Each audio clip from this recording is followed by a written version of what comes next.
Assalamualaikum warahmatullahi wabarakatuh. Perkenalkan, nama saya Elsa Dian Hana Sasmaya dengan NIM 10204-243-0006 dari kelas 2402, dan kali ini saya akan menjelaskan terkait materi exception handling di Java. Jadi exception itu apa sih? Exception itu merupakan kondisi abnormal yang terjadi saat program berjalan, seperti pembagian dengan nol atau file tidak ditemukan.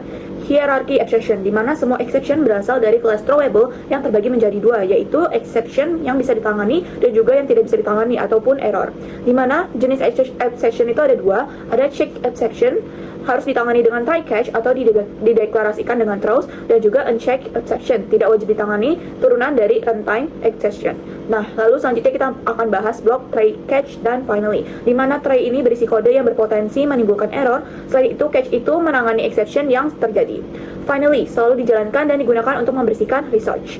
Nah, selanjutnya adalah throw dan throws, di mana throw digunakan untuk melempar exception secara eksplisit, dan throws digunakan untuk mendeklarasikan bahwa metode dapat melempar si exception-nya.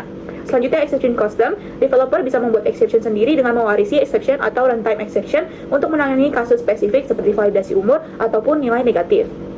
Kita masuk ke latihan pertama, yaitu pembagian dengan nol atau arithmetic exception, di mana di sini tujuannya adalah untuk menangani pembagian dengan nol agar program tidak crash. Pertama, kita buat atau mendefinisikan kelasnya bernama latihan 1, kelas utama dari programnya. Setelah itu kita masuk ke public static in divide, di mana metode divide menerima dua bilangan A dan B untuk dibagi. Hasil pembagian dikembalikan dalam bentuk integer. Setelah itu di sini kita memakai try dan return. Blok try digunakan untuk mencoba operasi yang akan menyebabkan error. Jika B-nya 0, maka Java akan melempar arithmetic exception. Di sini ada catch arithmetic exception. Dan sistem out print line error, tidak bisa membagi dengan 0 dan juga return 0. Jika error terjadi, maka blok catch akan menangkapnya.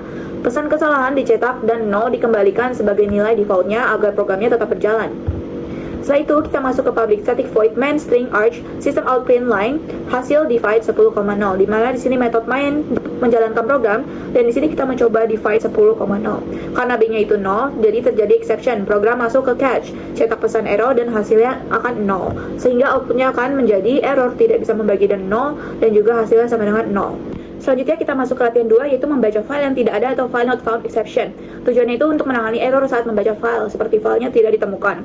Yang pertama, kita di sini import Java I/O, mengimport semua kelas dari Java I/O termasuk file reader, buffer reader, dan exception yang terkait. Setelah itu kita deklarasi kelas utamanya bernama latihan 2. Kita masuk ke public static void read file string file name. Metode read filenya itu digunakan untuk membaca file teks berdasarkan nama filenya. Setelah itu kita di sini pakai try file reader file sama dengan new file reader file name, dan buffer reader sama dengan new buffer reader, di mana file reader digunakan untuk membuka file dan buffer reader membuat proses membaca filenya lebih efisien. Nanti jika file tidak ditemukan, maka file not found exception-nya akan dilempar. Lalu di sini ada string line, while line-nya sama dengan reader read line, no, system out print line-nya line, di mana di sini akan membaca isi file baris demi baris dan juga akan mencetak layar. Setelah itu di sini kita menutup file reader close. Setelah itu kita tangkap catch file not found exception dan akan mencetak error file tidak ditemukan. Jika file tidak ditemukan, maka pesan ini akan ditampilkan. Setelah itu kita masuk ke catch I/O exception A, menangani error lainnya yang mungkin terjadi saat membaca file. Misalnya itu filenya rusak. Sistem out print lainnya error saat membaca file. Lalu di sini public static void read file data txt, memanggil metode read file dengan menamakan file data txt.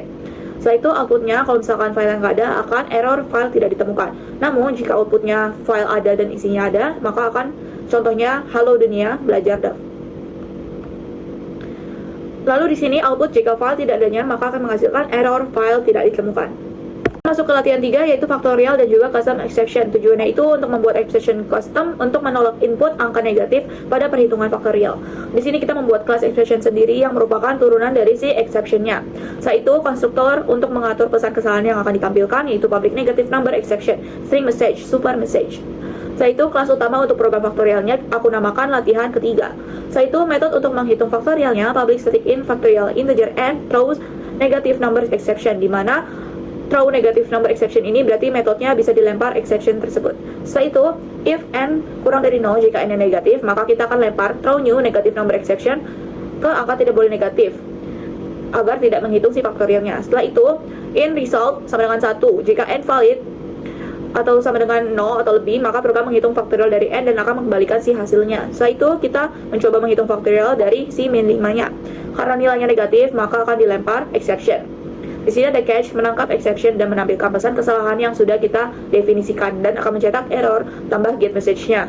Maka outputnya akan angka tidak boleh negatif. Saya rasa itu saja dari video saya. Wassalamualaikum warahmatullahi wabarakatuh.